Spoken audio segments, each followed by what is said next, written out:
nabiyyiin osoo suduu jujjiru mormirraa murame eenyu jedhama? Gaafii kunnan takka qaba. Deebisaallee asuma argattan. Gaafii dhumaa qofatti deebii barbaaddan. Fedhii keessan taanaan kooppiiliinki gochaa dhageeffadhaa. Kuni gaafii fi deebii akka laafaa ta'edha. Irra hedduun keessan akka beektanii beeka. Viidiyoo hojjechuu wanti barbaachiseef namoonni hin beekne illee waan jiraniif. Kan beeku ni yaadata, kan beekne ni barata. Seenaan Islaamaa xiqqoon qabdu. Namoota isin jala jiruuf sheer gochuun dagatina. Gaafiin jalqabaa eenyu nabiyyiin osoo suduu jujjiru mataan irraa murame?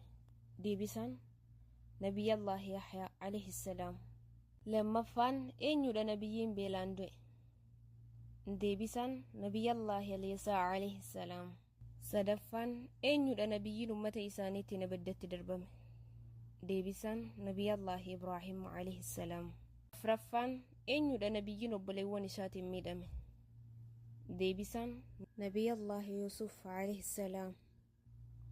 شنفان eenyudha nabiyyiin guyyaa sadii garaa qurxummii bule? Deebisaan nabiyallah Yunus alayhi salaam.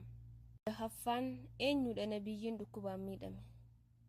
Deebisaan nabiyallah Ayyub alayhi salaam. Torbaffaan eenyudha nabiyyiin jannataa baafame? Deebisaan nabiyallah Adam alayhi salaam.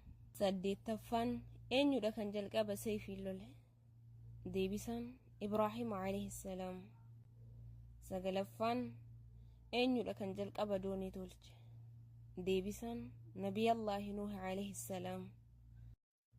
قافي كرنفا كومنتي جلت ديبسا قافين كرنفان أكنا جل مالي ده وانت ربين هنؤمن أيا إرقما ربي وصن جندي كيتا قافا ديني دانتي سنتي جلوك وصونت جيراتي قافس في داكيتا وراني سيف دربمي وسوق ومكوفتا